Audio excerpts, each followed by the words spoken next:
This is the future.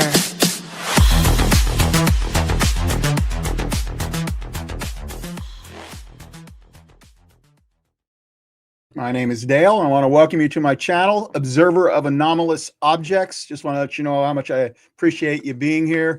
We're in the middle of what we're calling an experiencer series. I started it a couple weeks ago. We had Jason Sands come on, and he just did an incredible job. And then we had Tom Thompson come on, Cortex Zero, and he had a great story to tell of his different experiences. And today we're going to continue with our third episode of this experiencer series. And I'm really excited because I've got a really good friend coming back on the podcast. It's her name is Debra Jordan-Kauble. As I warned her before, I've gotten so used to her name as Kathie Davis from Budd Hopkins' famous international bestseller, Intruders, The Incredible Visitations at Copley Woods, that I might mess up somewhere along the way. Anyway, let me go ahead and read a quick biography of hers. We already mentioned that she was the key character in Budd Hopkins' book. In 1992, that book was turned into a CBS miniseries of the same name. Then in 1994, she co-authored with her sister Kathie Mitchell, Abducted, The Story of Intruders Continues. In August of 2021, Debra's second book, Extraordinary Contact, Life Beyond Intruders, was published by August Night Press and is available at most online booksellers, including Amazon. She is a former Indiana MUFON investigator, co-founded her own paranormal group, co-hosts 2 podcasts, Midwest Paratalk Radio and Voices of Contact, and co-administers the Zero Midwest Experiencer Facebook page. She spends most of her time behind the scenes helping other experiencers and other witnesses. She is a retired auto industry worker, cosmetologist, Red Cross volunteer, and member of Mensa. And so without any further ado, let me bring the lady of the hour on. Let me bring the one and only Debra Jordan-Kauble. Debra, so nice to have you here, especially with what you're going through right now. Why don't you go ahead and kind of update us with your situation there where you're at? Well, hi, Dale. Now you know me well enough now not to call me Kathie anymore, right? Yeah, well, I can still do it. I've been listening to the book, and everything I hear is Kathie, Kathie, Kathie, and I have to catch myself over and over again. Even though we talk, even though we're friends, I still find myself defaulting to Budd Hopkins, alias that he gave you for the book. But so far, I haven't messed it up, and I'll keep trying to do that. Yeah, it's all right. I'll answer to anything. But yeah, I just as you put me backstage to start, I got another critical imminent threat warning on my phone from the National Weather Service for flash floods. It has been an insane day, and we've gotten like 4 inches of rain so far. It's currently we're currently not raining for the first time all day long, and I warned you, that our power might go out, which would mean I would lose the internet. But so far, so good. I think we're going to make it through this just fine.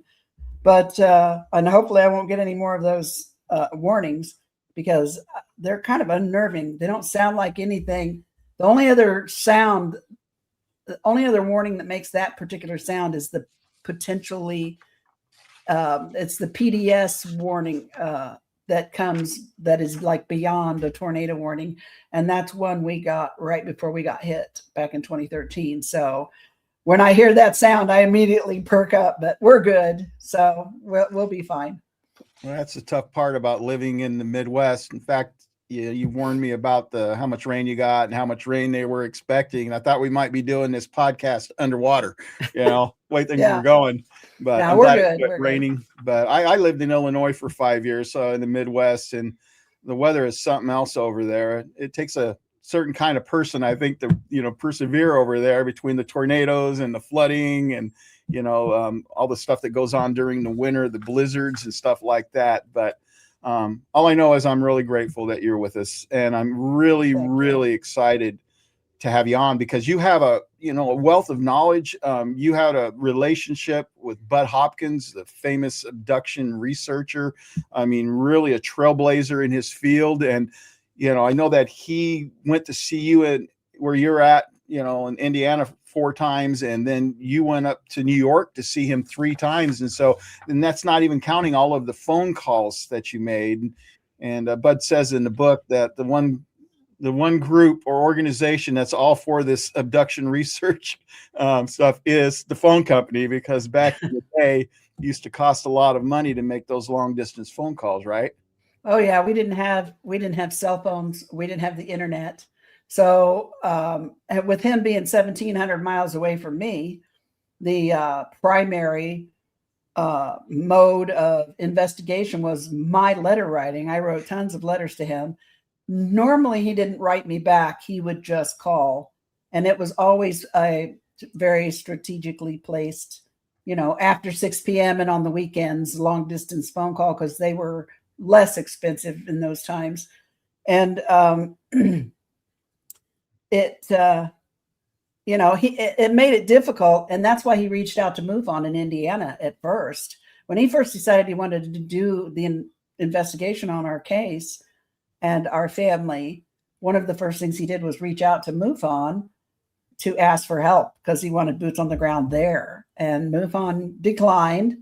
Walt Andrus was not interested in anybody who saw an entity, or apparently even trace cases at that point in time. I don't know what the problem was.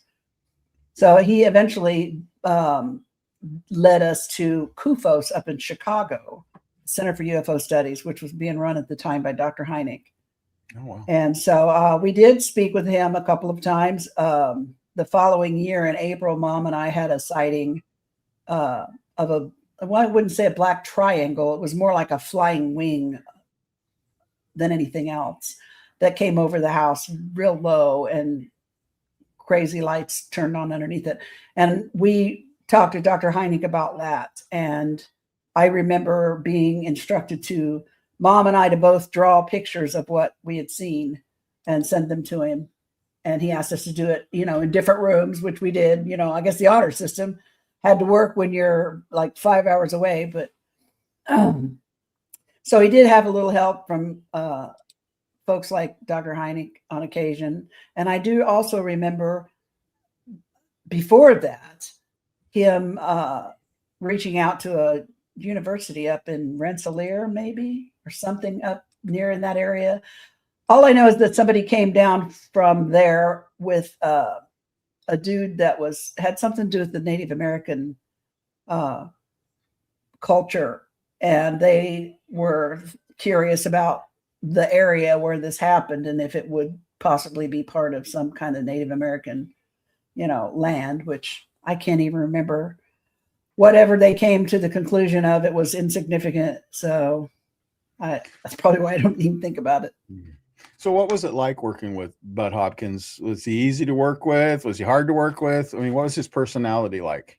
I can only speak from my experience with him, but I could say he may have only been an artist, not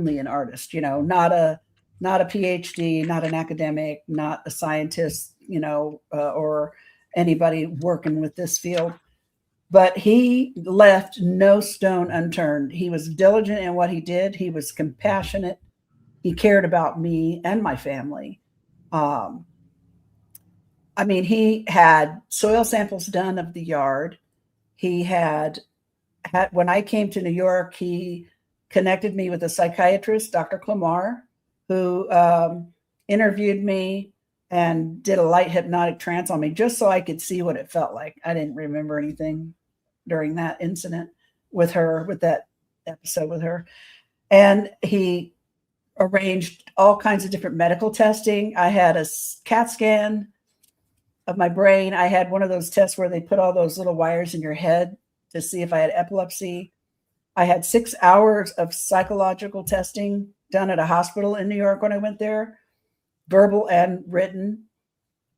He even arranged for me to have a voice stress test here in Indiana later.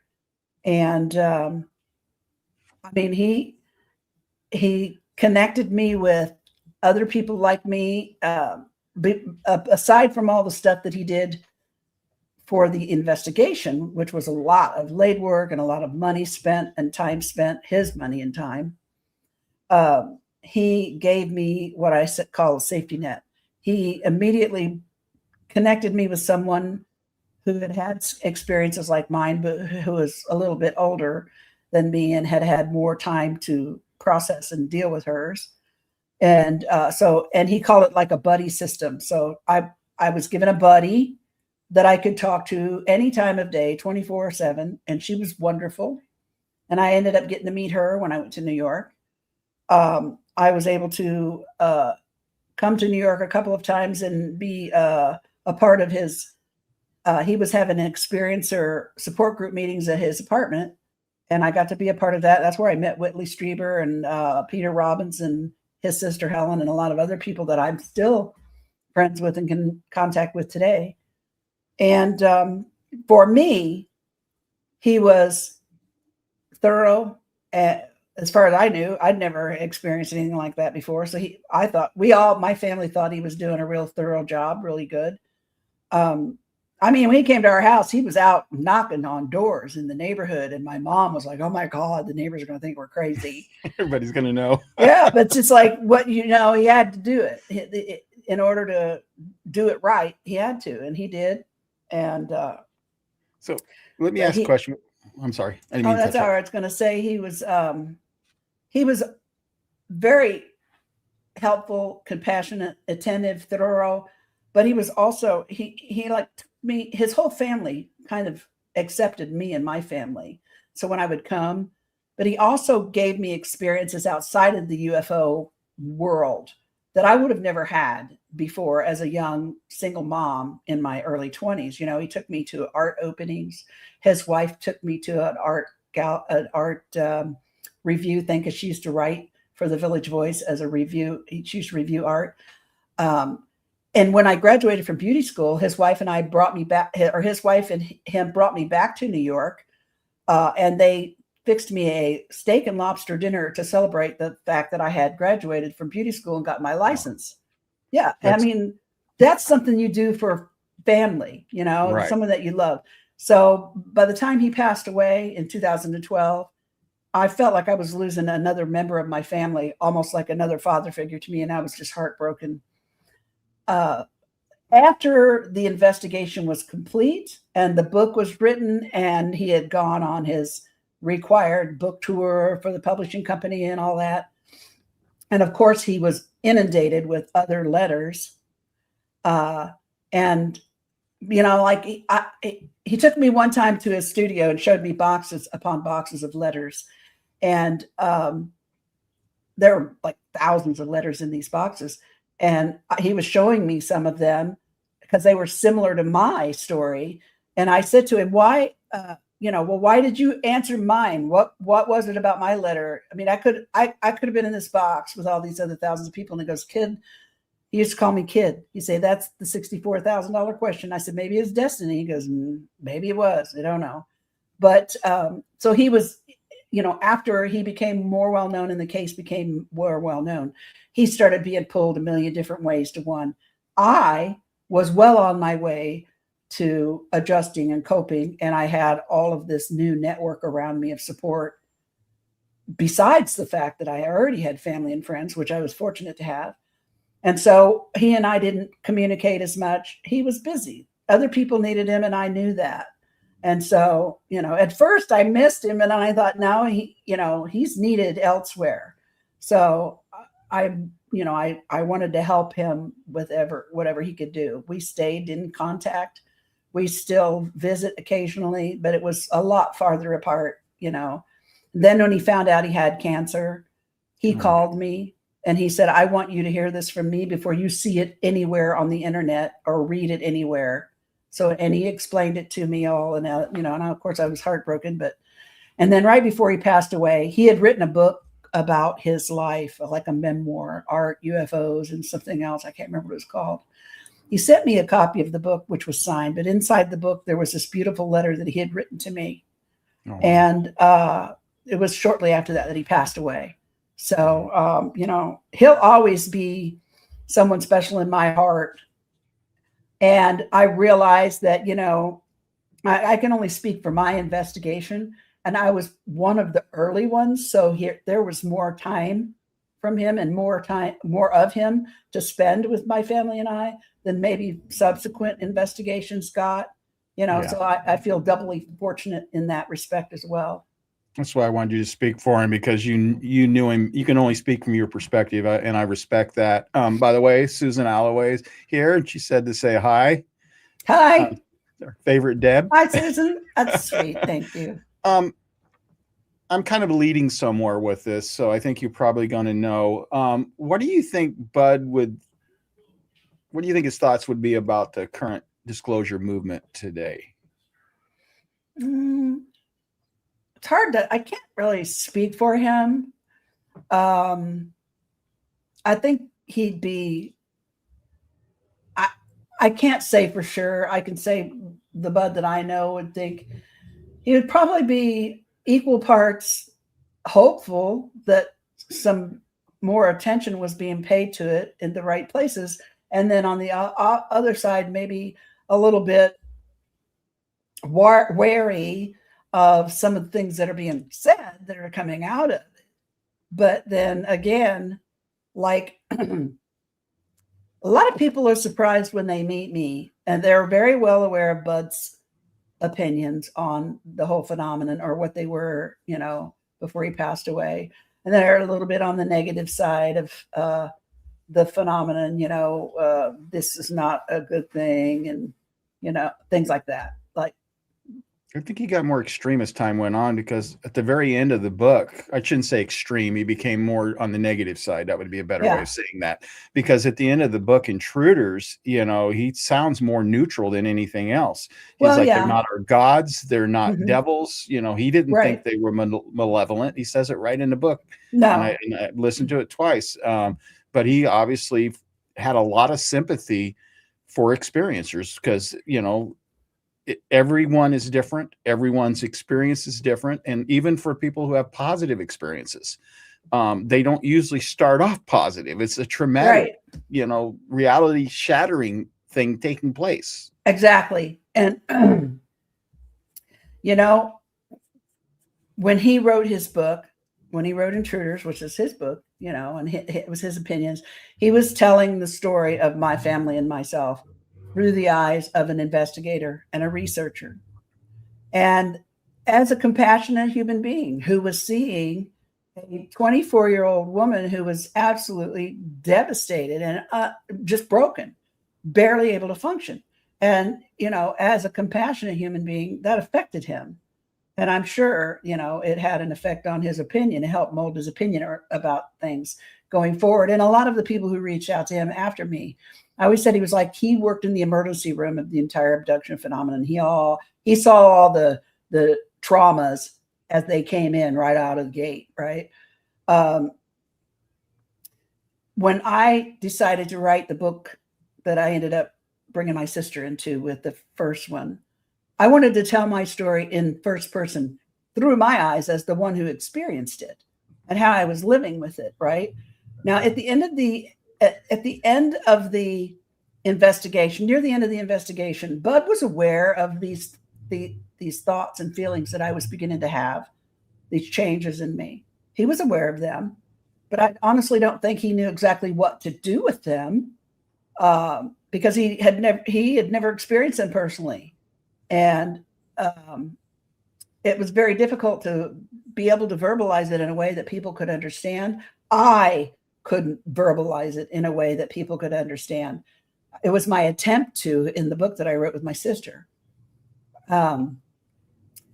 He agreed to write the foreword to it. And I always say that when I sent him the manuscript to write the foreword to our book, I could almost hear him roll his eyes all the way from New York, because I knew there were things in there that it was just really difficult for him to accept. And I remember him telling me one time, he was very supportive of me no matter what I said or wrote. He gave me the grace and the space for my own feelings. and not my own thoughts. He figured it better than anyone else I knew. I was the one there. But he did tell me in all the dearest fashion of a protective father figure, never let them have credit for what you did yourself regarding my spiritual growth or my intellectual changes or whatever. And I thought, I understand exactly why he's saying that. And I appreciate it, but he doesn't understand my point of view as an experiencer and how this has affected me and how I'm trying to live with it and how I'm trying to make it work for me, and because I got to live here. And not only that, I had 2 children that were depending on me to not lose my mind, that needed me to support them. And I needed to be able to get my shit together and take care of business. And, he would have, today, he would be, I think that watching me now, if he were alive, I wish he were alive today so he could see how far I've come. And not just me, other people he worked with in the past who are also on the same path that I'm on, I wish he could see where because he knows where I started, and I wish he could see where I'm at, because I think that he would be proud. There'd be a part of him that'd be proud of me. And also, I think there's a part of him that would be more open to accepting that, this is probably not as bad a thing as he ended up trying to think it was right before he passed away, Oh yeah, the one with Linda. He'd be open to it. He'd be open to it. I think that would be true. He had Linda after you, and she had a very negative experience in the way she talked about the callousness of him, and so I'm sure that also shaped his opinion. But you brought up a very important point, and I don't mean this to sound wrong or to sound egotistical, but you really can't understand something until you've experienced it. And even in, like I said, I'm not taking away from anybody else's experience. If it was negative, it was negative, and that's the way it is. I wouldn't try to tell somebody it wasn't negative if they felt like it was. But I don't know how many times I tell somebody about one of my experiences, and I tell them I didn't have any anxiety at the moment. I wasn't afraid. And when they say something, the next words that come out of their mouth was, well, that must have been terrifying. You must have been so afraid. I'm going like, you did not hear a word I said. What you did is you just filtered it right through if it was you. And I wasn't upset over it, but it just shows that unless you're the one going through it, and that's whether good or bad, you can't understand what the other person is feeling. Now, the reason I brought that up is I wanted to make sure, especially after having, Ron James on and him talking about, how this stuff we're going through now, which everybody's starting to talk about, well, we've got credible witnesses, we've got credible whistleblowers. And Ron was the one to kind of point out that, this isn't anything new. This is history repeating itself, and we need to learn from it. But what's the greatest frustration for someone like you that's been out there for 40 years, and then all of a sudden you're hearing, everybody talk about, well, now we've got credible witnesses. How does that make someone like you feel? Well, you and I have had this discussion. Frankly, I find it insulting because, like you said, not just me, but a lot of people out there like me have been trying to tell you guys the same shit for 45 years. And you just look at us and roll your eyes because I have a high school diploma and a beauty school certificate. I don't have a bunch of alphabet letters behind my name. I'm not an academic. I'm not a scientist. I'm not a military person. I'm not a pilot. I'm not anything important. I'm just a regular person. But I have been compelled beyond belief to be out there telling people what I remember and talking about things I've saw in my head and things that I wrote down, things I drew, knowing full well how batshit crazy I sound and putting myself out there anyway. Back in my day, let me tell you, this is not the thing you want to be famous for. Trust me. I didn't want this shit happening to me anyway. There were months and years when I wouldn't speak about it. Just leave me alone, and yet something kept compelling me to come out and speak. I need to tell my story. Somebody has to hear this. So when I hear these whistleblowers come back, and they're not firsthand witnesses, these guys are repeating something that they've been told by somebody they trust, which is not a bad thing, but I'm a firsthand witness. My testimony in a court of law in this country could put someone in prison. Firsthand witness testimony is important, and it's always been important. And there are thousands and thousands and thousands of me out there who've been talking for 50 years. And our testimony is important, and no one listens. No one listens to us. No one listens to us until now. But now, of course, you know, when I hear someone say, oh, we finally have credible witnesses. What the fuck? What the hell was I? Chopped liver?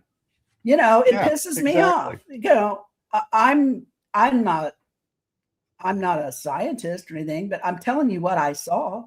I have physical evidence. I have trace marks in the yard. I have independent witnesses who saw stuff, and I didn't even know they were there until Budd found them. I have a lot of stuff. My case isn't just some lady had a dream about aliens or saw a light in the sky. It's much deeper than that, much more intricate than that. And there's a lot more evidence to it than people know about, especially now. My case is 45 years old. A lot of these new researchers don't have a clue about my case. And there are a lot of cases out there like mine. Yeah. Jules had a question. I don't know if you can answer this or not, but she was asking about your anomalous health incidents. I got all kinds of weird health stuff. Well, maybe hit one or two of the big ones then. Let me tell you, I wish somebody would take the time. I mean, I know a lot of people. Thank you, Julie. I know a lot of people are very careful and quiet about their health with privacy, as they should be, and that's fine. If they don't want to share it with somebody that's researching this stuff, that's their prerogative, and I don't blame them one bit. I, on the other hand, have worn my entire life on my sleeve for 45 years. There isn't a whole lot about me, and most people don't know who were interested enough to find out, because I've been pretty forthright about everything.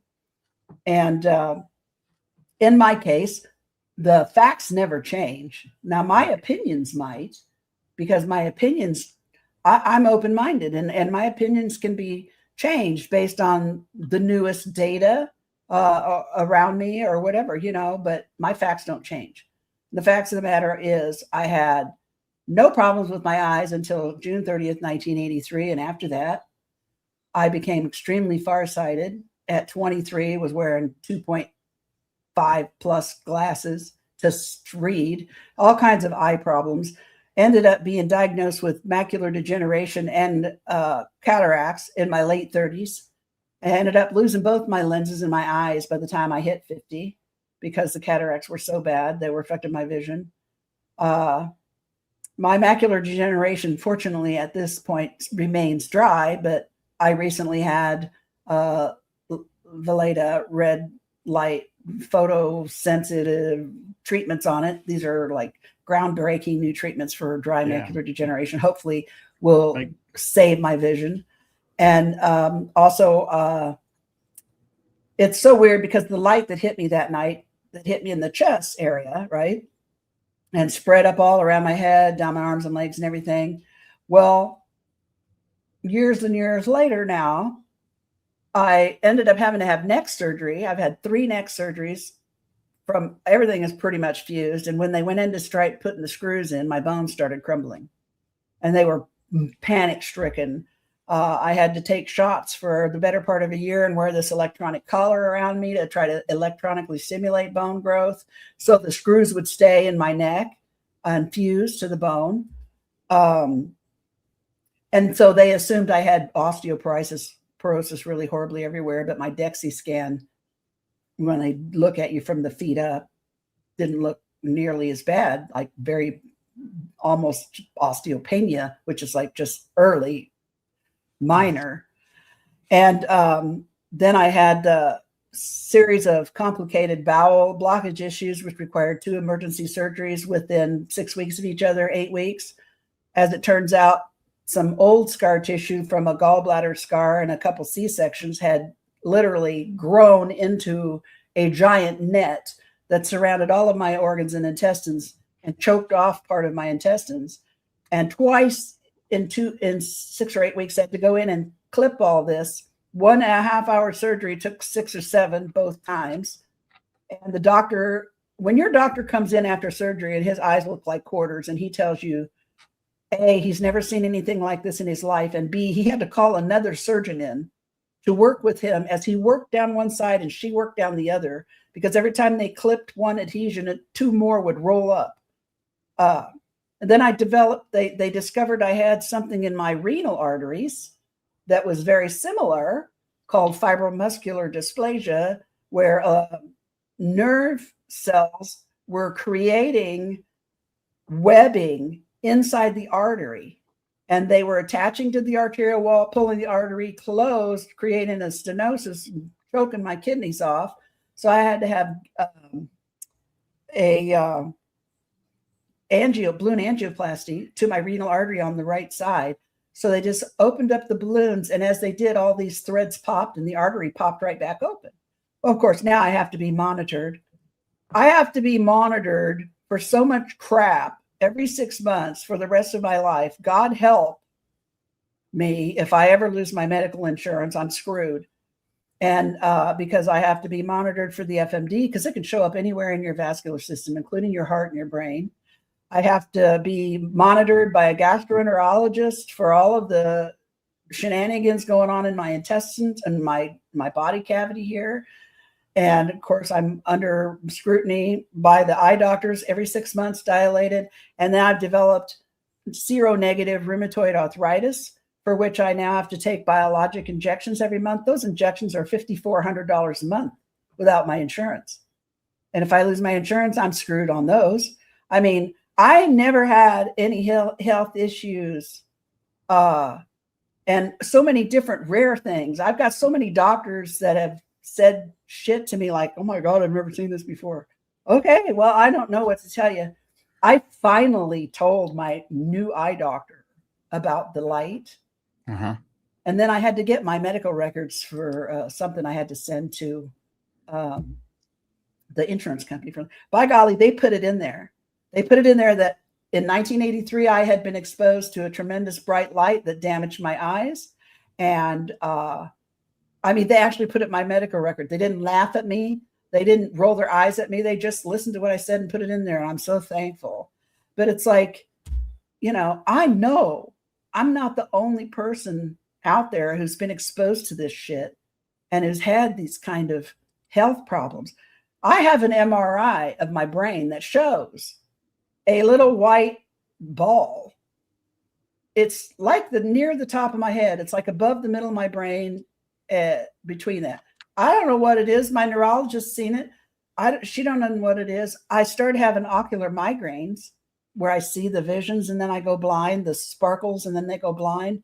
Started having those in 2015, maybe they kicked in. And I had them, and they were so bad that they've scarred my brain. And I think it's called the visual cortex part of my brain has a scar in it. So it's like, okay, I'm willing to let any doctors who are serious about helping people who've been in direct contact with this kind of shit. I'm serious about letting them just look at me and whatever. If they can find a medical treatment or an answer of some kind, then I don't care. I mean, I've already talked about all this stuff in public before. I don't, but no one cares. But you watch, as soon as the government starts figuring out that their people are being physically damaged by this shit, then they'll change their tune. Well, it becomes politics or something, maybe. And I feel like I don't think any of the things that were done to me were done on a malicious level. I don't think any of the damage that I've incurred was done intentionally. Biological effects. I think it was an inadvertent side effect of whatever contact that I've had. I don't think any of it was intentional. And I'll just say, when I did begin to exhibit this kind of damage, those kind of experiences stopped. and they never happened again. That's one of the reasons why I feel like it was inadvertent. And when they realized they were damaging me, they stopped. Yeah. Not only that, I also feel like, when I started becoming less afraid of the experience and my attitude began to shift from fear to curiosity and one of wanting to learn more, my experiences started to change as well. And they became less physical and less traumatic and more intellectual and more almost spiritual and consciousness related, I wonder if maybe that isn't, I mean, I'll be careful how I say this. I decided to run a bunch of my experiences through ChatGPT. And when I did it just the way it's programmed, scientific based, it didn't see any correlations at all. But once I changed the programming and said, you have to assume that the paranormal is real, and it went back and looked at it and it was all connected. And then it even went so far to say that it's moving away from just UFOs and spacecrafts and into consciousness as well. But I'm wondering, in your case specifically, because you're having so many problems, I mean, you're lucky to be alive if you think about all you've had happen to you. And people don't know how to deal with that, Deb. They don't know how to deal with someone who's facing so much, their minds can't comprehend it. And so sometimes you don't get the compassion that you deserve, because people's minds cannot understand why one person would have to suffer so much. But I was wondering, we're going to talk about your experiences as well, but I'm wondering, how much do you think the impact when you saw Emily and Andrew being literally, you were there for a while, they said they didn't want you to stay too long because you would get sick. Do you think that you actually did get sick from that encounter or those encounters? I mean, it's obviously biological effects. I'm trying to narrow it down and say, could it have been this, or was it a collective of everything together? I just think it was a collection. It was just like it compounded upon itself until it got to critical mass, Mm-hmm. Because I just don't, once I really started full blown being sick after June 30, 83, I just fell apart. I mean, I started having rashes. I just would come out of nowhere. These little rashes on my neck and in my arms. My glands in my neck would get hard and swell up and then go away. I'd get low grade fevers on and off. Had zero immune system. I was sick constantly, developed all kinds of allergies. I'd go to my doctor and be like, girl, I don't know what's wrong with you. And then finally one day he looks at me and goes, oh my God, I think you're having an allergic attack, or whatever. You're having some kind of an allergy. And then he put me on allergy medicine and it helped a little bit. But even now, when I go through the laundry list of all the crap I've been through physically and all the surgeries and all the doctors and everything else, people who don't know me and who haven't been there with me and held my hand when I've gone through these things, I see the look on their face. They're like, sure, Jan, somebody's a hypochondriac. And I'm like, trust me, I don't want to be here. I don't want to do this. I have actually gone to the other side so much, fearing that maybe they're right. Maybe I am, thinking all this shit up in my head, to the point where I almost killed myself with that first bowel blockage, because I kept thinking, no, it can't be this, it can't be that, till I got to the point where one morning I got up, I ate a hard-boiled egg for breakfast, and I was doing my housework. Then all of a sudden I started having real bad stomach pains again. I took a drink of water and the water came right back out through my nose. I'm like, I can't even swallow this water. Then I started vomiting up foam. So my husband took me to the emergency room. I let it go on like that because I doubted myself, because other people didn't believe me. You know what I mean? But well, trust me now, when I go in the emergency room and say I got another bowel blockage starting, they believe me. But it's like in the UFO community, I know for a fact there are a bunch of people out there struggling with physical problems, just like I have, that are off the beaten track, not normal, not what regular people go through. But it's funny that it's all very similar, and we've all had these kind of experiences. My fingernails are like paper and they peel off. My hair fell out and is still super thin. Just all kinds of weird shit started happening to me that I never had happened to me before. And when I show it to doctors, they're like, that's weird. They don't know. And what am I supposed to tell them? Like when I went to the doctor the first time for the eyes, when my mom took me to the emergency room the day after the June 30 incident, I didn't say anything to them about the light that hit me in the face and the chest and, went all over me. I didn't remember it until days later. Mm-hmm. But in retrospect, I thought to myself, what would I tell them? And like, who would I tell? Who could protect me? Who could help me? There wasn't anybody. So. Well, I want to state, I know you, I've talked to you. I think I am a really good judge of people. I have what I consider a gift. I don't know what it is about people's eyes, but to me, when I look at somebody's eyes, it's amazing how often I can make a judgment on somebody and go, that one's going to be problem, or that one's really nice, or whatever. And it's unbelievable how many times that person's truthful, that person is sketchy. And, my read of you all along has been that you're an honest, sincere person. And, even though you don't have a master's degree and Budd didn't have a master's degree, we don't want to lose sight of the fact that you're a part of Mensa, which means that you're not some loco yoko, which really wouldn't matter. And I'm going to turn us back to that question. But, to be a part of Mensa, to be a member, your IQ has to be 140. And so I want to make sure that gets pointed out. You're not some person who's ignorant, who doesn't understand. You understand quite well. It's just this stuff is real. This stuff is happening to you. And it doesn't matter whether people believe it or not, because it's happening. They better believe it. And especially your doctors, right? Well, and I'm so fortunate right now. I have several issues with my health that require constant monitoring and maintenance. And despite being in the middle of nowhere here in Indiana, in areas that are notoriously sketchy for lack of good medical care, let me say, I have some of the best doctors. I have the best doctors I could possibly have in my area. I've been fortunate as the universe. I always say the universe puts me where it needs me to be. And for whatever reason, it has sent me to some of the best guys. Like when I had the surgeon did my first bowel blockage surgery. It was the first time I ever met him. I walked into his office. I looked him in the eye and I said, there's something wrong inside of me. And if you don't find it, I'm going to die. He looked at me and he stepped back a minute and kind of cocked his head and said, okay, set me down for an MRI, said, don't leave until I call you, and got my phone number because he was in the hospital. And after the MRI, he called me, he said, go home. Because I lived 50 miles from the hospital. He said, go home, pack a bag, don't have anything to eat or drink, be back here at 7 o'clock in the morning. Wow. We got surgery.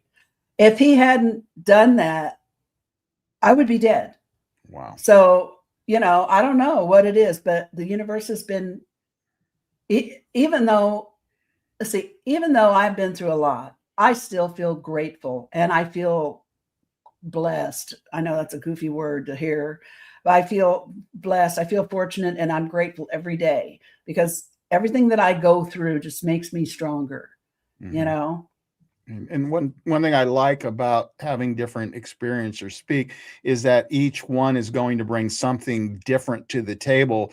And right now, one of the things that I appreciate by you being open and by being vulnerable is that you're bringing on the health issues that experiencers are facing. So far, really, we haven't heard that from the first two, guests that I've had on. So I really, really appreciate it. I want to turn this back real quick. It's really important. That is and there are thousands and thousands and thousands of people just in this country alone, and God knows how many all over the world, that are struggling with health issues that were caused by their direct contact with some kind of NHI. Yeah. Well, I have these direct and they need help. We need help. They have these direct energy weapons that are going out, and call it Havana syndrome. And that's why I'm a little on the skeptical side, because of the fact that the government tried to basically say it didn't exist. Now they finally not only admit it exists, we're finding out they're actually spending money buying these actual weapons, and stuff. So I hope things get better. I'm glad that there have been a few doctors in your life that have listened to you, and hopefully that'll become the norm, where people can actually get help. We remember the fibromyalgia. People didn't want to believe it. People, were talking about it until finally discovered, yes, fibromyalgia is a real thing. Let's move back though, because this is kind of leading back to one of the other questions. It's about being believed. What do you think makes a credible witness? Because we know it's not a title. We know it's not a rank. So what is it that when you hear a story or someone sharing their experience, I don't even like the word story because they're not stories, they're experiences. But what is it that when you're talking to somebody that just kind of a light goes off and you go, okay, that person seems credible, not that you're automatically judging them anyway? Well, as I became a MUFON investigator for several years after June 30, 83, because one of the things that I like to do when I'm faced with things I don't understand that scare me is to learn about them, because I think knowledge is power. And so in the course of doing that, I ended up becoming a MUFON investigator, even though they didn't want to have anything to do with my case at the beginning. I thought, well, okay, then. But as an investigator, when I interviewed witnesses, some of the things that I looked for was the ability to say, I don't know. A big red flag for me as a researcher, and also even myself personally, when I hear people say they know, they're from here and they're doing this and they're doing that and this and that and the other, and I think to myself immediately, hold on, I have had direct contact with them and they didn't bother telling me any of that. Which is silly, but still, I feel like the ability to tell the difference between fact and opinion, a lot of people have problems with that. That's a blurry line for a lot of folks. Like I said earlier, when we first started, the facts of my case never change. I don't understand them. I don't know why they are the way they are, but my opinions do change. So when I'm interviewing somebody as an investigator and I'm interviewing a witness, I listen for things like, I don't know. Or, if they say, I'll like, how did you get from here to there? Well, I don't know. I don't remember. I would rather hear that than have somebody make up a scenario just because they think I want to hear something. You can kind of tell when people are doing that. I like people that aren't afraid to make eye contact with you. Now, there are people that can't. Because they may be on the spectrum or whatever. It has nothing to do with their truthfulness, but you also can sense that sort of in a way. But I mean, I just want to, like, my own person, I'm just telling people what I remember. And if they don't believe me, that's fine. I wouldn't expect them to, because a lot of the stuff I've experienced myself, I would have a hard time believing if I hadn't seen it myself. I tend to be slightly skeptical, even of my own stuff, because I think skepticism is healthy. I mean, you want to go at something looking for the prosaic explanation. It's how you rule out everything that takes you to something that's more likely. You know what I'm saying? That's how doctors diagnose diseases oftentimes, when there's not a specific test that can positively say yes or no. Then you've got to rule things out. And that's what you have to do as a researcher and investigator when you're looking into these kind of cases. And I have found as an investigator that probably 97% of everything I've ever investigated, I was able to figure out. Took a minute sometimes, took some digging, took a little learning and researching. Back then it was with the library and stuff. But so I just think what makes a credible witness is somebody that's just telling you the truth as they know it and not embellishing it with a bunch of stuff that they're not really sure about, unless they're forthright and saying I'm not sure, then that's a whole different thing. That's fine. You know what I mean? But anybody, you don't have to have a PhD to be a credible witness. That's just Right. bullshit. That's That's just exactly ridiculous. right. I think Bullshit. that one of the other things, don't you think, would be kind of a giveaway is if they all of a sudden they become the hero of their own story, then you probably have a little bit of skepticism there. But I like what you said, because there's so much of this, and you've experienced it as well, where you just don't know. I mean, there's stuff that's hidden that doesn't come out until later. And so if you have a full story from beginning to end, I mean, that's kind of rare. I think you have bits and pieces of a story, and then over time, especially as you look into it, more stuff will come out. But um, I mean, I've listened to a lot of different stories. Even Budd, one of his cases, Stephen Kilborn, that guy didn't even remember seeing anything, but somehow Budd just knew there was something to it. There was this highway that he would go down, that he just dreaded it. But there was a lot buried. And I think maybe in your life, maybe in a lot of experiencers' lives, Debra, what we have is probably the tip of the iceberg. What we know happened is probably the tip of the iceberg. And what's under that surface is the whole iceberg itself. I still don't remember. I don't have any conscious memories of ever like walking into or coming out of a ship. I'm just there. Or I'm just home, or I'm just there. I still don't remember how. I still don't remember a whole bunch about the night in June 30 of 83. And I don't even care anymore. I mean, if life is the evidence fine. is there. We're going to get to that. We're going to get to the experiences. One of the challenges that we have is the fact you have so many experiences, and that's common. If we were going to cover every one of your experiences, we would probably have to make a series just on your experiences, because there are so many and so profound. And the thing, having listened to the book twice, having talked to you, is it's just, you can just see it all as pieces coming together, and it forms a picture. At least it does for me. Let's go ahead and start. I think it was you can let me know this, 1979. I got a little insight into teenage girls, some things I didn't realize that they did. I'd have been more careful back then otherwise. But tell us about the time that you and Dorothy and Roberta were out, checking up on Dorothy's boyfriend, making sure he was where he said he was. And was that the year you saw the lights? I think that was in like the fall of 78. Okay. And then I put a question mark by it. Maybe even the fall of 77. I can't remember. It might have been the fall of 77, because I wasn't married to Charlie yet. I was still running around with Dolores. We went out. We'd been skating. We went roller skating like every Friday and Saturday night. I used to be really good. Now I'm afraid I'll break a hip. But we were out on the far east side of Indianapolis, which was back then all just cornfields and farms and stuff. Now it's all built up. But after her boyfriend left the skating rink before us, and then she's like, I need to go see if Kenny's car is parked in front of the house, because I don't trust him. I'm like, okay.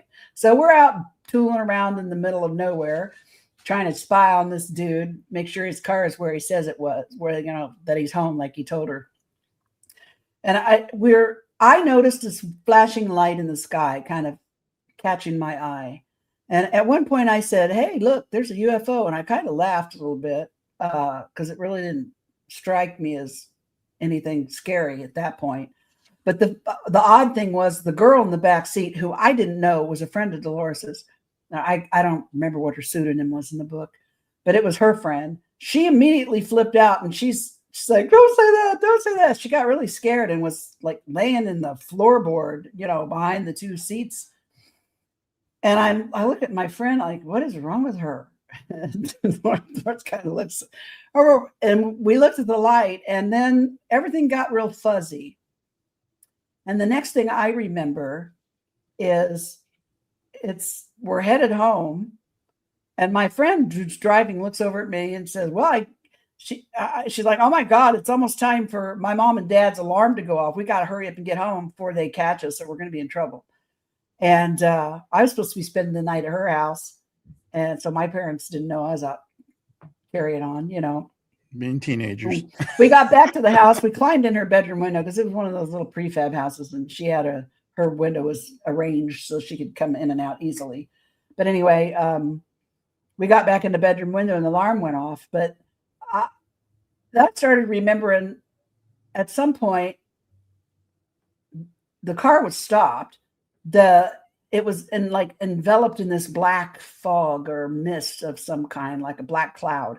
And then I could feel someone pulling me out of the car by my legs, and I was freaking out. And then cut away to Dolores saying, oh my God, I guess time flies when you're having fun, or something weird like that. And I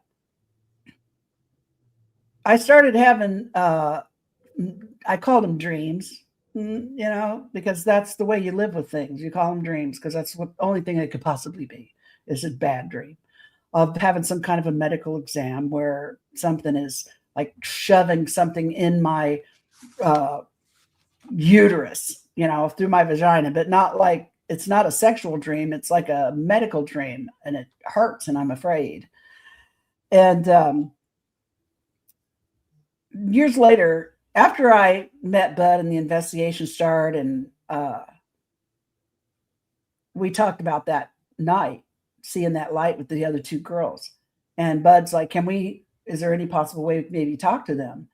And I said, well, maybe be able to get a hold of Dolores, because my sister was friends with her older brother, and her and I just kind of drifted apart after that. It's just how weird. I mean, we still were friends, and she went through that early missing pregnancy with me that following year, but after that we just kind of drifted apart. And but I got a hold of her, and I told her about the mark in the yard and about Bo was coming, and he wanted to ask about the light, and she's like, sure, she'll talk to him. So he and I went to her house, and he said, well, you know, so tell me about the light that you guys saw out in the field, and you know. And she goes, well, are you talking about the one in the sky or the one on the ground?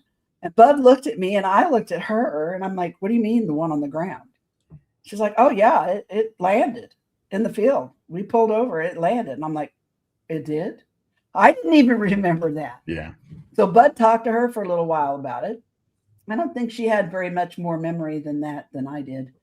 And he asked her if she'd be open to or interested in regression to try to remember more. And she said, nope, no, thank you. Nope. Don't need to remember anything else.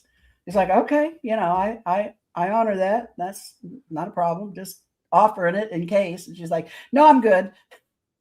Did she ever get hypnotized Nope. or not? Nope. And as a matter of fact, you know, I probably saw her one other time after that, which was years and years later, when I think maybe it might have been when her brother passed away or something. But I mean, and I haven't talked to her since then. Yeah, we just kind of, after that, we just kind of drifted apart, and we never talked about any of it. She was the one that was with me. Now that happened in like the fall. I'm thinking September or October, November of, I think it was 77. And then, because I found out I was pregnant a few months after that, like in January of, I think 78 is when I found out I was pregnant. So you think, I mean, you and Budd both, or Budd thought, and you believe it too, that that's probably when you were. It's possible. And the reason I possible. say it's possible, because when I found out I was pregnant, I had just gotten engaged to my boyfriend, and we were going to get married in June of that year. And then I found out I was pregnant, and I was like, oh shit, I don't want to be pregnant. And I mean, I want to have kids someday, but not now. And I wasn't married. And this was a different era, you know, was thought about differently and looked at differently. Yeah. And I was living with my parents and still under my parents' insurance. So I had to make very sure that I was pregnant before I went and told Daddy. So I told my mom, and she took me to the doctor, and I had a pregnancy test at the doctor and a pelvic exam. And during that exam, the doctor, when I told him when I thought I'd gotten pregnant, which was in December, he's like, no, he thought I was farther along than that. I'm like, well, I think you can only get pregnant by having sex. And I know when I had sex. So and he's like, well, I don't know. He said, this seems a little bigger than it for just December. We'll see how it goes, you know?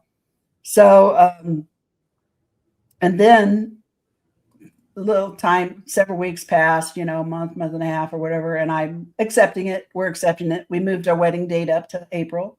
So I wouldn't be giant pregnant, you know, when we got married. And I was babysitting for my older sister. I even remember I was watching Bob Newhart on TV. I had my back to the TV. I was laying on the couch with my face to the back of the couch. Kids were all in bed. I was listening to the show. And then I felt this stroking along my top of my head, down my middle of my back and my spine. And I startled at first because I wasn't expecting it. But then instantly I thought, oh, it's just Sissy, my little niece. Because I felt someone press up against my back. And I thought, oh, it's just Sissy. She's laying down with her auntie, you know. And I went right to sleep. And when I woke up in her bed.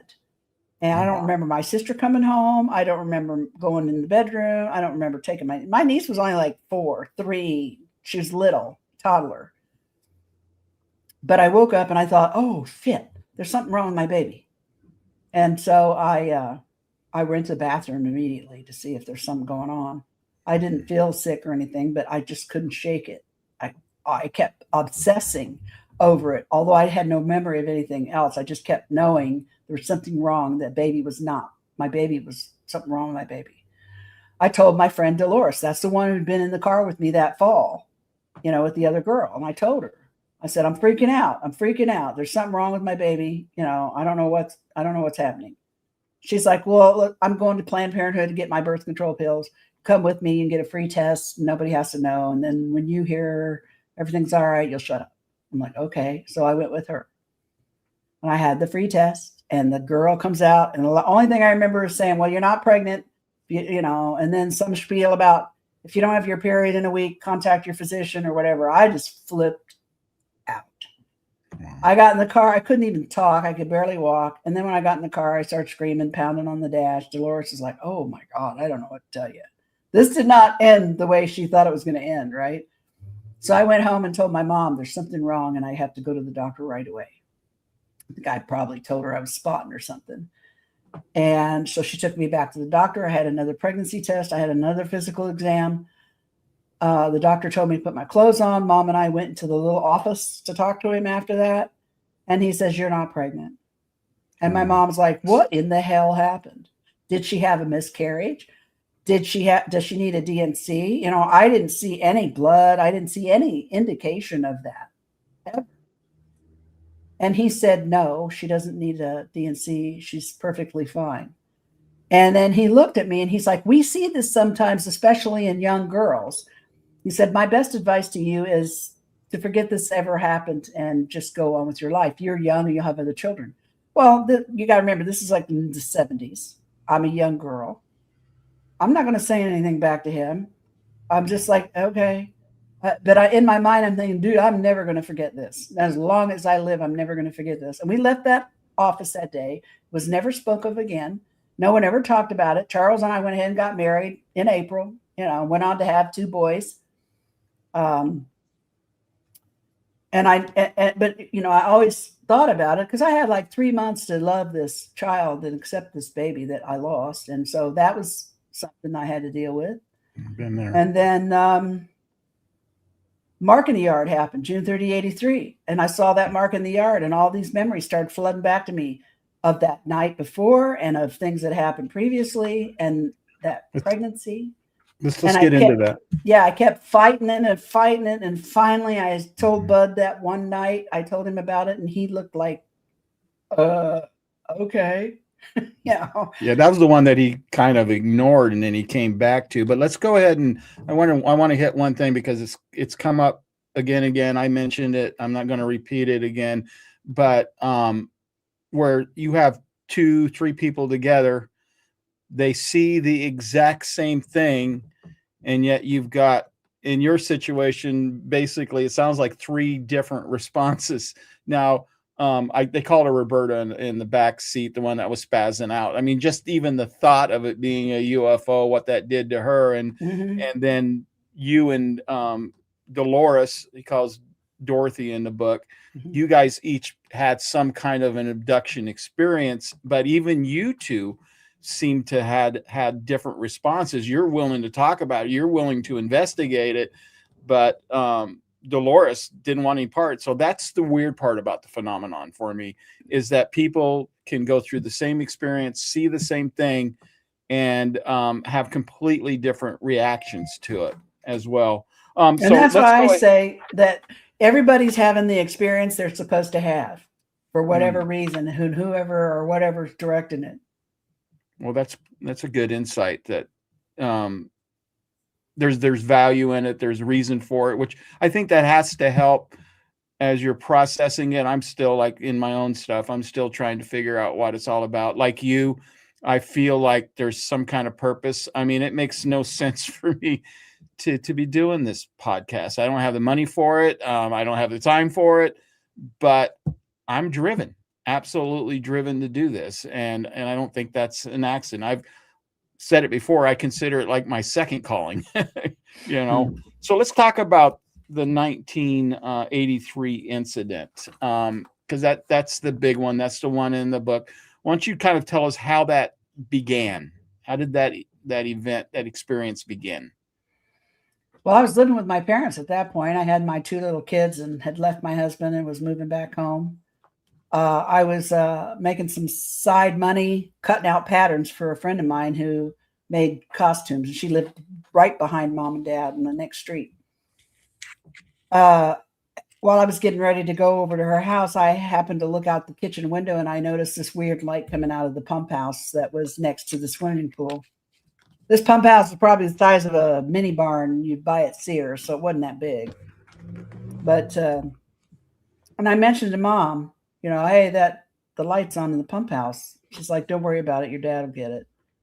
So my dad was working second shift at the time, so he wouldn't be home until later, but she didn't seem to be worried. So I got ready to leave, and the house is a tri-level sandstone, and it has a forked driveway in it. And one part of the driveway goes down in front of the house. The other one goes alongside of the house, back to a turnaround where there's a workshop, and then comes back down the side. You can leave.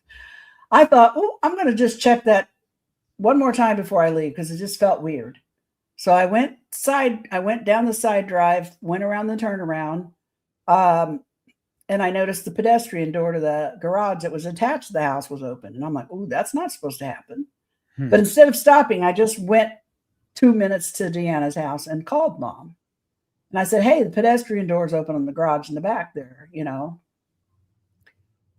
She says, oh, don't worry about it. I'll lock the doors. Your dad can take care of that when he gets home too. I'm like, well, she doesn't seem to be caring about nothing. That's fine.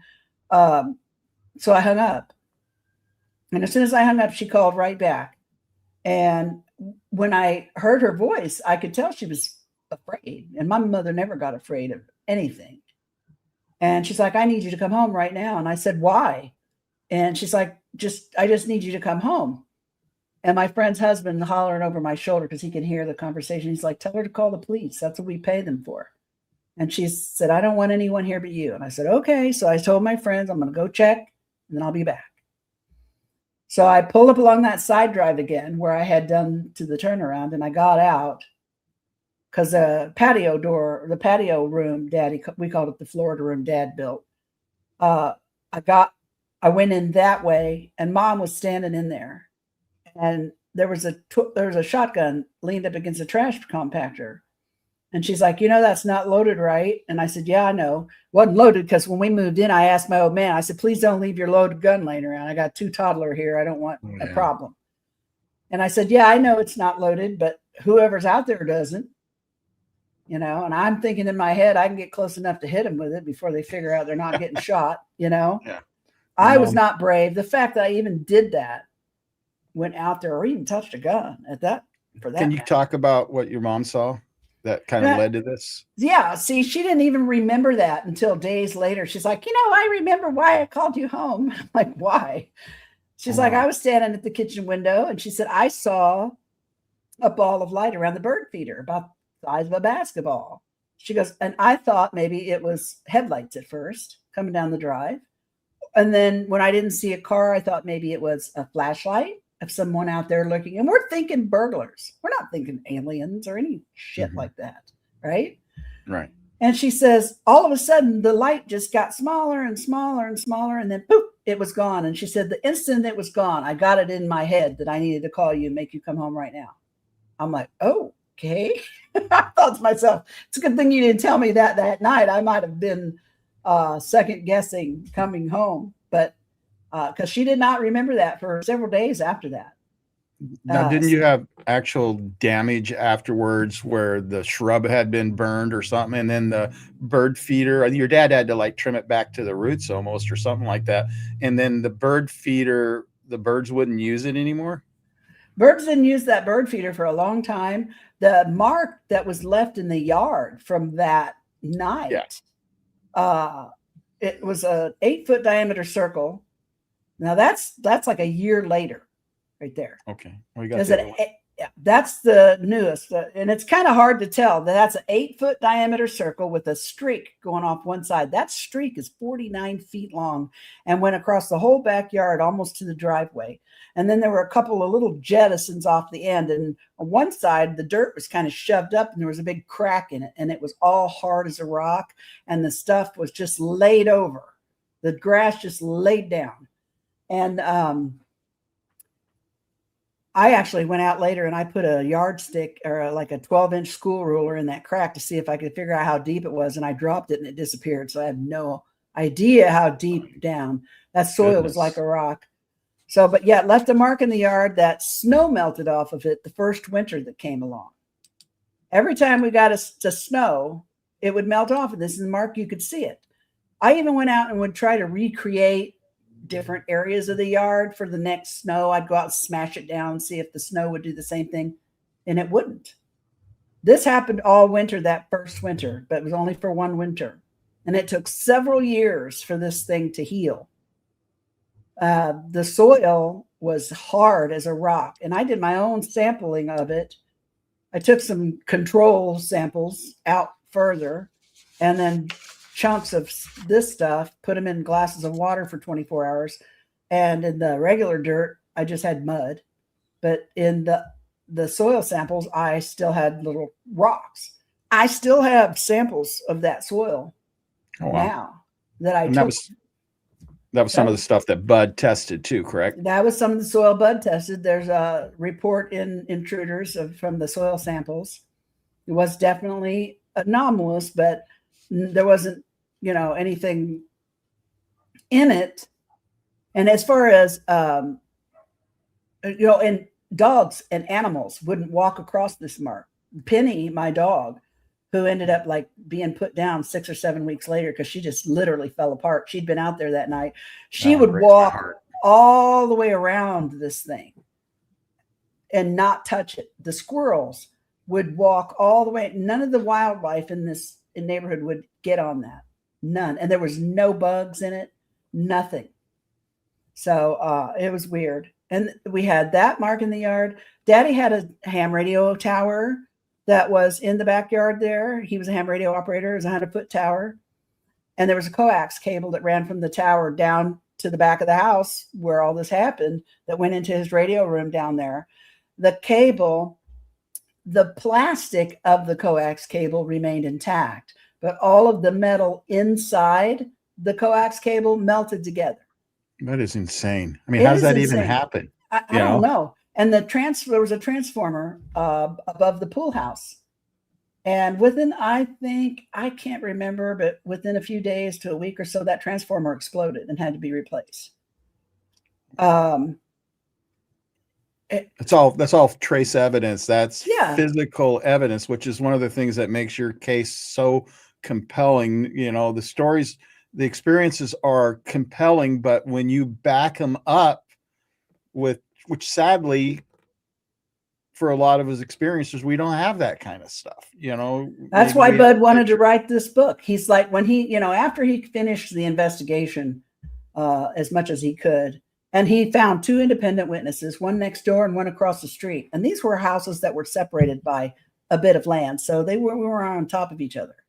We weren't aware of these 2 independent witnesses until he went out, when he came and started knocking on doors and talking to people. So we even had 2 independent witnesses to that night. He came to the whole family. It wasn't just me. It wasn't my decision. He came to the whole family and he's like, I think this is an important case. And I think that I need to tell the world about it. I need somebody else to look at this. And the best way to do that is to write a book. I want to write a book. And we're like, I don't know about that. We were already having weird people show up at our house doing weird stuff. And it wasn't even published in a book yet. And I had 2 little kids that I wanted to protect. My parents, we wanted to protect our family. Because when I first wrote to Budd, it was my intention to write to him that this man who apparently knew about these sort of things would tell me, this is not what it is. It's not aliens. No, it's this or it's just that. That would make this fixable and then I could have a normal life. And that was my intention when I wrote to him. None of us intended to become a book or a story. But at the end of the day, he showed us enough evidence and enough letters from other people to realize that the things that we had experienced and in telling our story could help these folks and could be helpful. So we agreed to let him write the book.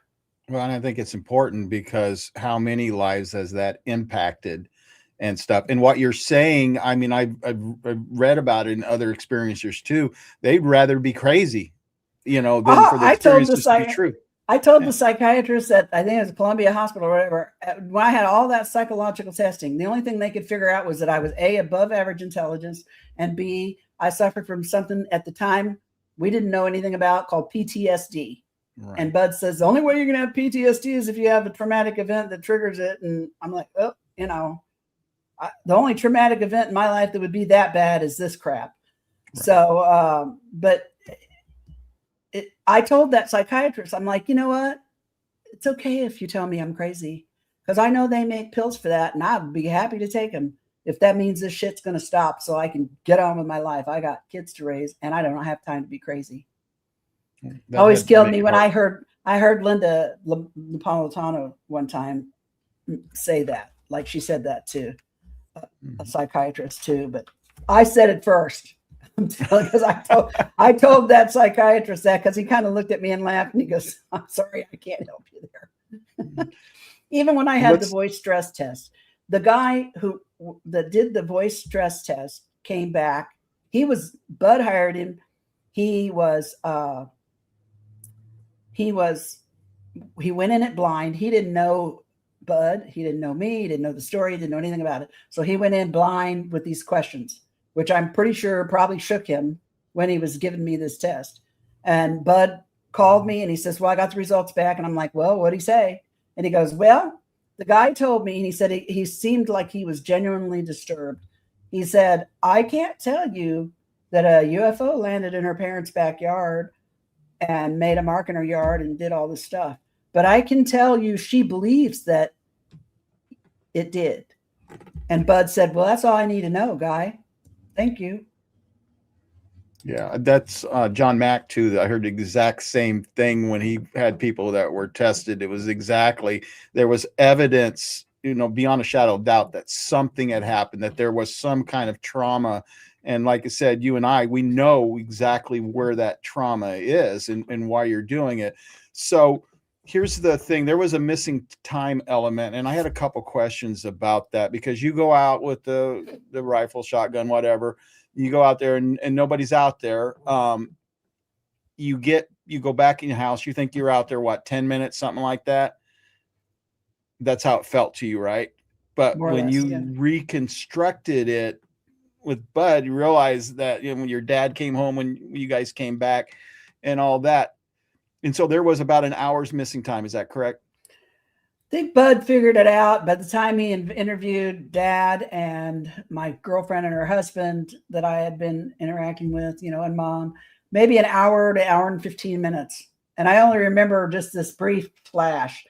I remember walking around the backyard looking for prowlers, not aliens, checking out the back, workshop to make sure it was all secure, coming across the yard and into the garage.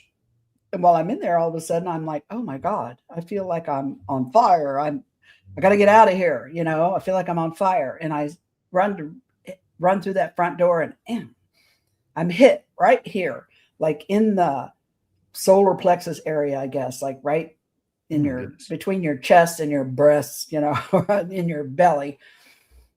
This white light is so intense and bright that I can't get away from it. And I know my eyes are closed and it's just burning right through my head. And I can feel this shaking and tingling and burning spread all through my body, all around my head, down my arms, down my legs and my spine. And the only conscious thought I have at this moment is, oh my God, I'm dead. I just remember thinking, oh my God, I'm dead. And then I don't know how long I was like that. The shaking got so intense that it felt like I was vibrating, like almost gonna blow apart. And I have no idea how long I was like that. But when it stopped and the shaking stopped and I was able to open my eyes and kind of figure out where I wasn't in the garage anymore. I wasn't standing in the door.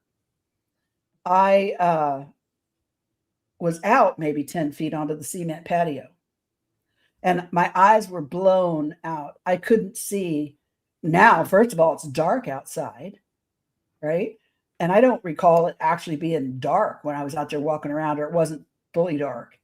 And my eyes had like these white splotches in my vision, like flash bulbs got me, and but I could see movement in front of me. And I thought I could see what looked like kids in Mom's backyard, a bunch of them, like 6. And I thought, ooh, why are these kids in my mom and dad's backyard? And they just all kind of glided together and then started sliding down in front of me, towards me, but not at me. And I still couldn't move my body, but I could move my eyes. And that's when I saw that egg-shaped thing. And I thought, holy shit, what is that? And I didn't want to look at it, but I didn't want to not look at it because I wanted to make sure it wasn't coming any closer to me. And at that point, I don't have even to this day, I have no idea where all those kids went. Have no idea. I don't remember seeing them go in there. I don't know where the hell they went. My focus all went on that thing. And there was a white ball of light about the size of a basketball out in front of it. Probably about 20. Match what your mom saw. Right. About 20, 25 feet in front of me. It was a lot easier to look at. It didn't hurt my eyes, but it went down and up real slow. And I thought it was looking at me. I don't know why. And this thing was not very big. It wasn't bigger than the pump house or the swimming pool. Let me just put it this way. There's no way in hell 6 little kids or aliens or anything could get in this thing and fly anywhere without shoved up each other's butts. There's no way. This thing was not that big. So I have no idea what that was or what it was doing. Was it smaller than the burned area, or was it, how did it compare to the burned area on the lawn? The bottom part would probably be approximately the same. The middle part of it was a little bigger. It was more like an avocado or egg shape, on its bottom with this pointy side up. The little skinny things coming off the ends of it. At first glance, I thought maybe legs, but then I'm like, no, they were too skinny to support any weight. And at one point, I kind of questioned whether it actually was 100% on the ground. Like it kind of wobbled a little. And then I thought, well, maybe those are just to stabilize it or something. I don't know. Kind of reminded me of a bobber that you see on a really smooth lake that just kind of ever so slightly gives it one of those. But yeah, I don't remember seeing them going in it. And at one point, I feel someone touch me on the shoulders behind me. And I hear this voice that says, it's unfortunate that you felt pain. Oh, and I'm like, wow. Who's saying that? I mean, I can't turn around and look. I don't see anybody. And then when I see the kids, it immediately makes me think of my kids in the house. And there's some weird shit going on out here. Oh my God. My kids. Instinct. My kids. And instantly that voice came in my head again and said, your children are fine. And then I hear another voice that says my name. But this voice is different. It's not that disembodied voice that I don't know who it belongs to. This one I recognize, and I snapped out of it immediately. And I was able to move at that point. I turned towards the voice and I started walking towards it. And it's my mother. And she's in the doorway of the upper porch, because this is a tri-level again, lower porch, upper porch, and that's the kitchen door and the little kitchen porch. And she's like, got her head hanging out of it. She's like calling my name. She's like, is everything okay? And I tell her everything's cool, but I'm thinking, what just happened to me? What is happening? And I thought, I feel so gross and creepy. I just want to get wet. I don't want to go sew anymore. So I call my friend and she agrees, her and her daughter, to come over and go swimming. We go swimming. They come over, go swimming. Walking across that yard, her daughter steps on something, which I think was the mark, the streak, as we get to the pool, and her foot and legs start going numb. And then in the pool, we're like in there 10, 15 minutes or something. And all of us start feeling nauseous, and my eyes are hurting really bad. And I'm starting to see white halos around all the lights outside. And I'm like feeling gross. So they went home. I went to bed. And the next morning when I woke up, my eyes were swollen shut. And that's when Mom took me to the emergency room. Now, I do not know why there was an ophthalmologist in that room, in that emergency room, because I don't think that's typical. But there was an ophthalmologist in that room, in that emergency room. And as soon as I came in with my eyes all jacked up, he came in and talked to me. And he asked Mom and I if I could go across the street to his office because he could get me worked in and he could examine me closer. And so we said, okay. And first thing he says to me is, have you looked into the arc of a welder's torch? Have you been anywhere where there was a total eclipse and looked at the sun? And I'm like, no.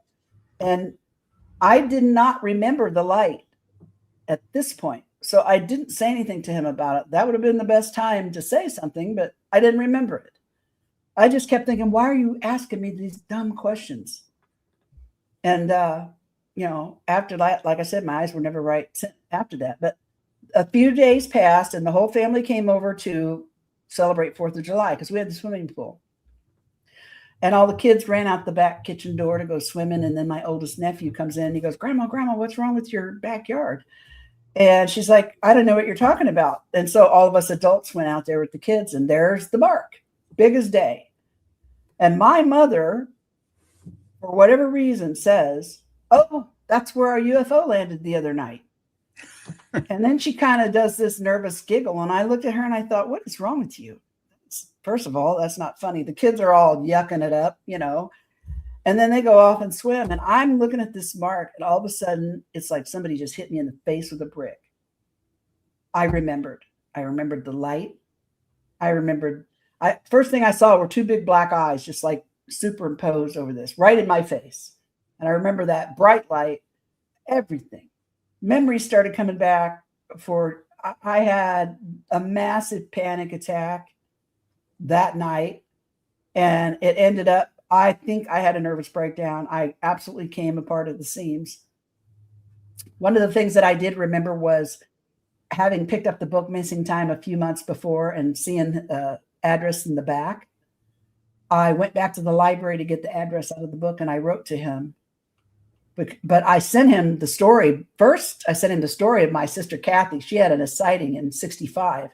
Yeah. I heard her talk about it. She's 11 years older than me. So I was, 6 in 1965? I heard her tell this story for decades, and I just assumed everybody had these things happen. I thought it was normal. I thought everybody had these till I went to school and started telling the story. But anyway, so I wrote about her first because I thought, oh, she sounds like maybe she might have. And then I said, oh, by the way, this happened. And I showed him, I took a bunch of pictures of the mark of the yard, and I started telling him about all the memories I had flooding back. And, as soon as he got the letter, he called. Every phone call between he and I is recorded. He has the recording. They still have the recording somewhere. And I've recently been able to hear the first recording between he and I. That would first be so recording cool. first recording between him and my mom's been dead for over 20 years, to hear her voice again, and his too.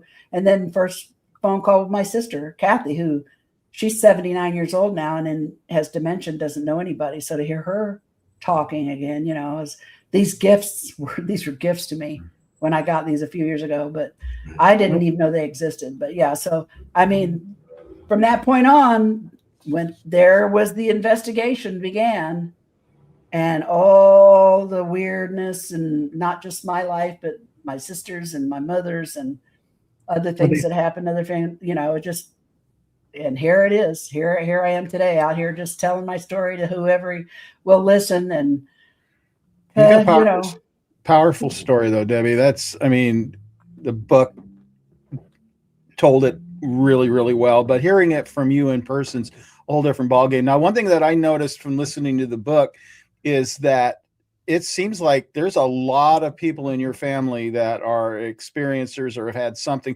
because even your mom, I wanted to ask this question. That hour that was missing, was she shut down or was she taken to? Or, I mean, what was your thoughts on that? She's never really said, and I don't recall her saying anything to Budd in particular, other than, you know, she doesn't remember. She didn't even remember calling me or why she called me home for like a week later. So clearly something in her conscious memory was kind of switched off for a minute. And my two friends, my friend and her husband, when I was at their house and I said to him, okay, I'm going to run home here, check this out. I'll be back shortly. You know, I lived 2 minutes from them. So it was going to take me, 10 minutes to go home, check everything out and come back. They never called to check on me and didn't hear from me till I called them later, well over an hour later, to see if they wanted to come swimming.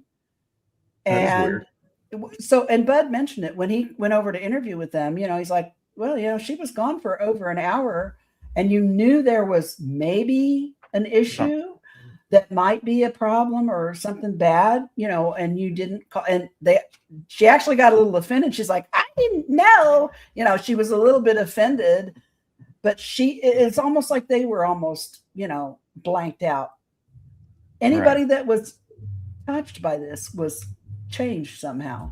Yeah. Well, here's the thing. And I'm going to get down to some deeper questions. We got about 20 minutes roughly. But I thought it was interesting. I forgot what the name of the lady was. Joyce.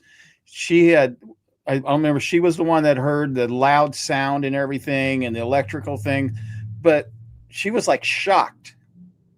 You know, it sounded like a jet engine or something like that, nobody else had heard what she had heard. And that's the other lady across the street. Joyce was, I think, the one next door. And she saw the bright flash and her TV screen turned red, I think is what I remember. And half of her clocks went off, like part of the house. That was the gal. Well, maybe it was Joy. I don't know. That was the gal across the street. The one across the street, she was a shift nurse. As a matter of fact, she was a nurse at the hospital where I was taken to the emergency room. And when Budd talked to her, she had not gotten up yet. Her alarm hadn't gone off yet to go to work, but it was going to be going off shortly. But she was awakened prior to that by the sound of what she thought was like a jet engine going to crash, a jet crash into her house. It was so loud and frightening. Yeah. And then something about the power and the clocks in the front part of the house, which is the part closest to our house, acted all weird and were wrong. And she was very alarmed by all that. And the gal directly next door, I can't remember what her pseudonym was. The lady that was just in the house north of ours was separated by a little bit of kind of sparse wooded area. And the lots were just wooded lots. She'd seen a bright flash. I think maybe she'd said it was like yellow or orange flash from the vicinity of the backyard, heard a loud boom and shake, and her house shook and her TV screen went red and all of her lights flickered or went out or it came back on. And I remember Budd interviewed her husband. He came home from work and Budd talked to him. He said when he got home from work, he found her hiding behind the couch in their living room.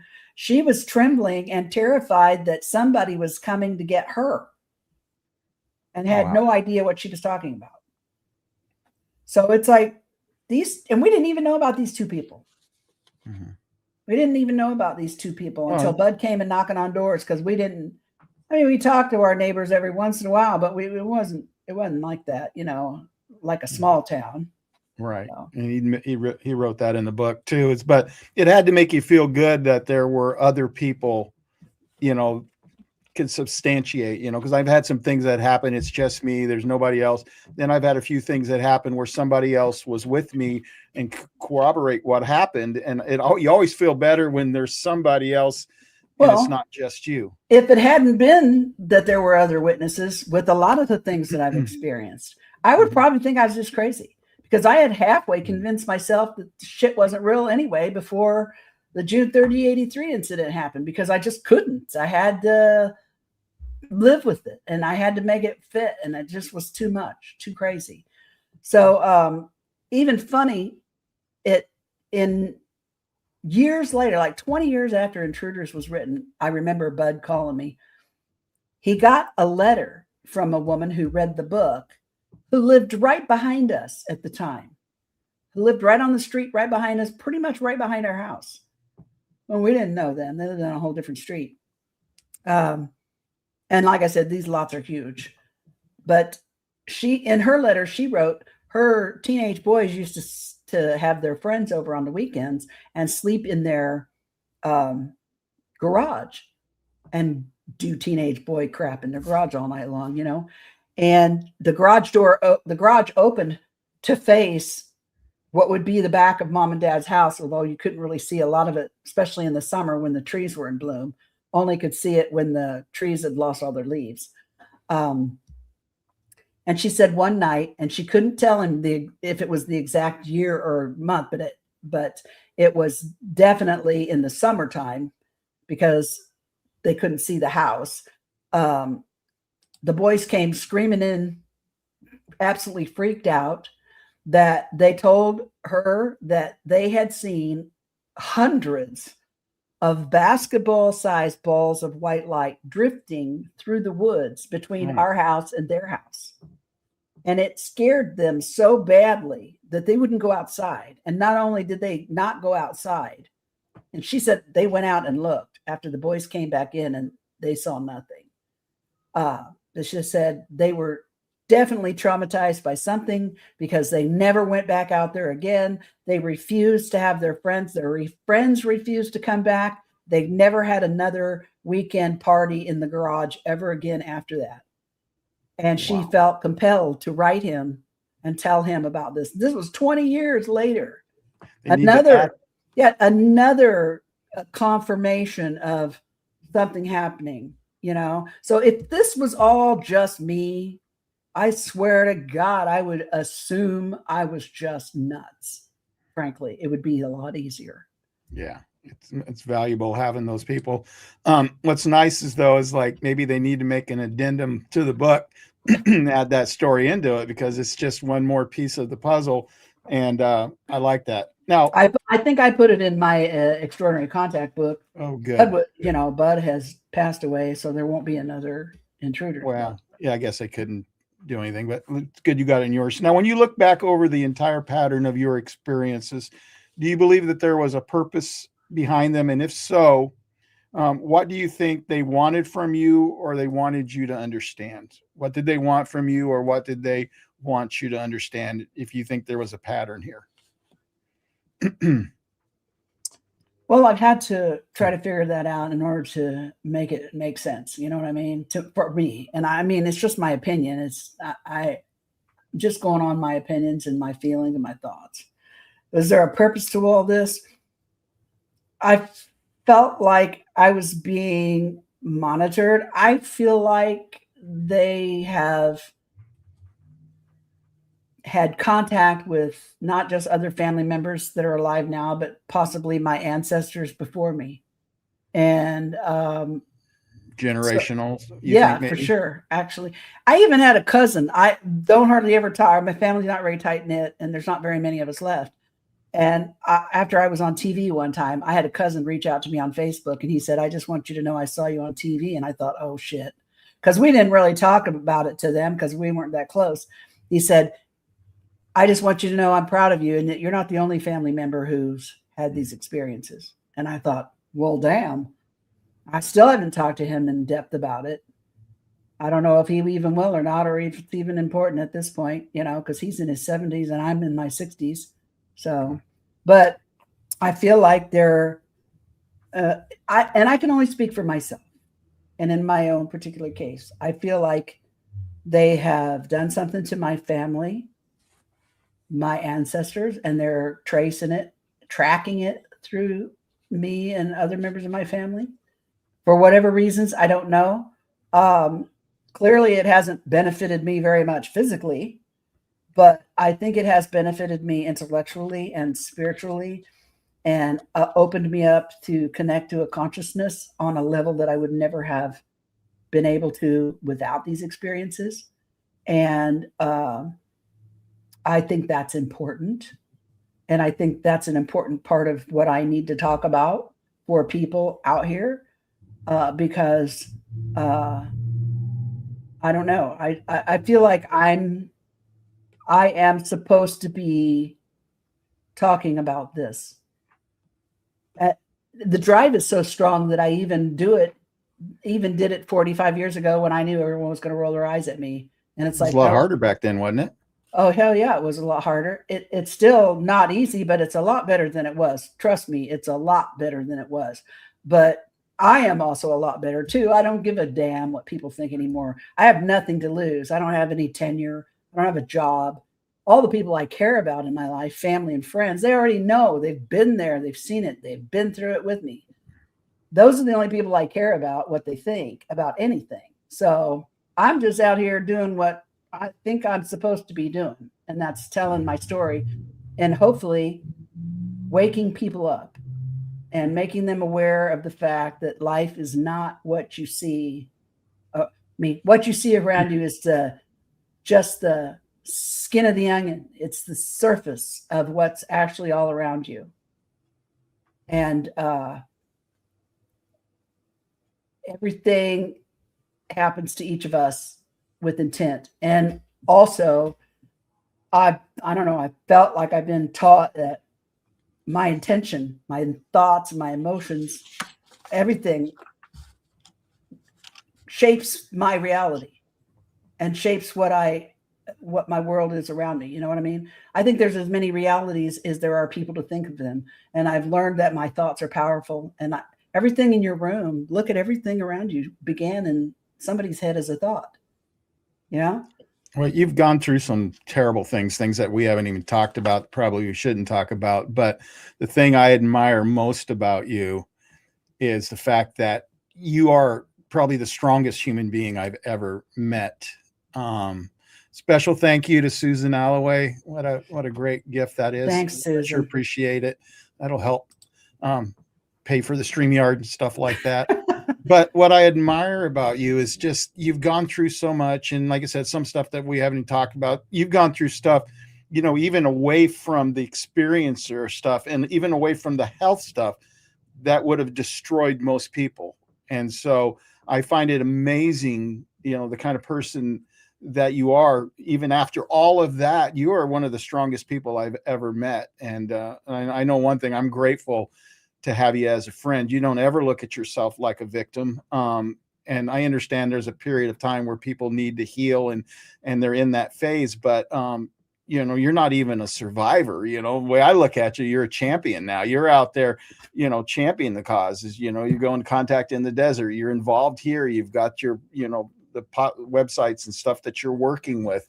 And you're making sure that people know what's going on, not just from somebody. And I'm not trying to be negative at all.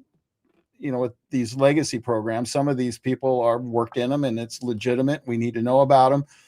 But there's a difference between working in a legacy program and somebody who's actually had firsthand experience. And so very, very grateful that you're out here. Now, I had one final question I wanted to ask you, okay? For someone listening who has missing time, strange memories, unexplained marks, encounters, and other experiencers who are afraid to tell about it, what do you wish someone had told you? What kind of advice would you give to a person that maybe a younger version of you, now that you have these 40 some years to look back and say, what did I do right? What should have I done differently? Well, something that meant a lot to me back then was just for someone to listen to me, just listen to me without judgment, and with the thought that perhaps maybe one day you'll find yourself in my shoes. Because having someone listen to me, acknowledge me, see me, to know I've been seen and heard, meant a lot to me. And so I know that it means a lot to the other people out there who are struggling with this. And I know that for a fact that for every person out there like me that is talking about their experiences, and we're all different. Our experiences are all different. We're all on the journey we're meant to have. I can only speak from my perspective and the experiences I've had and the contact with whatever it is I've had. I think there's a multitude of NHI out there with different agendas doing different things. So I can only speak on mine, and yours may be different than mine. But at the end of the day, you and I are similar because we're both humans. And in humanity, I know we have resilience and we have power that we're not taking, and we need to take our power. We need to let go of our fear and hold each other up. And that's what I've been trying to do, to listen, to be there for other experiencers, to listen to their stories without judgment. Even if I can't relate to the things that they're experiencing, I can relate to the emotions that they're feeling. Those are the same. And I can be supportive of that. I suggest to them to write everything down, because sometimes taking it out of here and putting it in a different place and then looking at it from a different perspective can give you more insight and help you understand how it's affecting you better than if you just keep it in. You don't even have to tell anybody else. Just take it out of here and write it down. Write it down somewhere and keep it. That helps. Drawing stuff too, though. That's really important. Exactly. That's what helped me. It's all taking it out of here and putting it down somewhere where you can let it go, and you don't have to worry about it getting lost. And reach out to back when in my day, we didn't have all these support groups and, Facebook pages and Zoom groups and all this other stuff. There's a ton of them out there now. There's a lot of good ones. Reach out to other people, other experiencers, and just, connect. When I find a group of experiencers and we sit and talk, I feel like I found my tribe, Right. And I learn from them. I may be able to help a few of them along the way with something I might say, but I learn from them too. I take a little bit of them from me, and then I try to leave a little bit, like a good steward,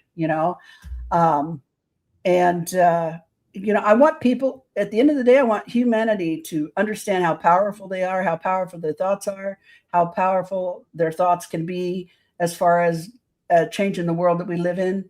And I can't help but go back to like the golden rule: treat others the way you'd want to be treated.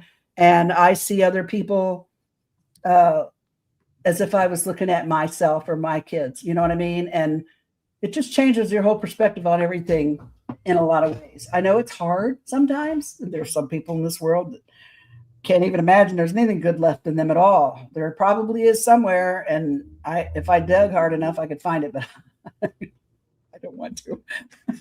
The willingness to dig sometimes. Yeah. You get past everything else. That's the hard part, isn't it? But yeah, I just want experiencers out there, and that's why I do this, why I speak about it. I want them to know that I see them, that somebody sees them, somebody hears them, somebody believes them, because that was important to me. So I know it's important to them. Well, I want to say this as well, and especially with what happened to you at Contact in the Desert, is that, there are experiencers out there that are being led to share their stories, but they don't think it'll make any difference. Everybody's got their story, whatever, but you're a great example of when you went to Contact in the Desert. I mean, how many people came up to you and gave you a hug and told you how much you meant to them. And I think other experiencers who are being led or feel like, they've got a mission to understand that, it's important. It's important. We're all important. We all have a voice, and we all need to make sure that our voices are heard. That's why we're doing this series, to make sure that experiencer voices are being heard. And Debbie, you have like one of the most powerful voices out there. Your story, has been immortalized forever in Budd Hopkins' book, Intruders, and so I really appreciate you. I appreciate your friendship, and I appreciate you coming on. And I mean, we talked about some stuff that was very, very difficult. Now I can read your body language. I know it was draining on you, but I want to thank you for putting yourself out there, and especially the biological effects and the health issues. I think that's going to be something as people watch this podcast in the future, maybe some who are watching it now, they're going to go, wow, finally somebody's saying what I'm feeling. Somebody else is experiencing what I'm experiencing, and I'm not alone. And that can go on many levels, right? Yeah. And I mean, I don't have any definitive proof that the experience caused my eyes or all the other weird stuff to happen to me. But my gut tells me it did. I know how my body felt beforehand, and I know how it felt afterwards. And I know that there are hundreds and hundreds of other people I've spoken to who've experienced the same thing. So that tells me that there's something going on, right? So I think it's enough to warrant somebody taking a closer look. Absolutely. Well, Debra, I want to thank you. You've been an awesome guest. I think we've had one incredible podcast, and I can't wait to get it out there to the masses, and I will share it like crazy, like I do with all my podcasts. But this one's a special one. Thank you for coming on. I'm gonna pull you off and close it down now. Thank you. You're welcome. Well, I want to thank everyone who's been watching this podcast. What an incredible podcast with Debra Jordan-Kauble. I mean, she is just a toughest lady I think I've ever met. And, but she has so much that she gives. And I appreciate that about her. She's just been absolutely open. And if you're an experiencer, sometimes that's not easy.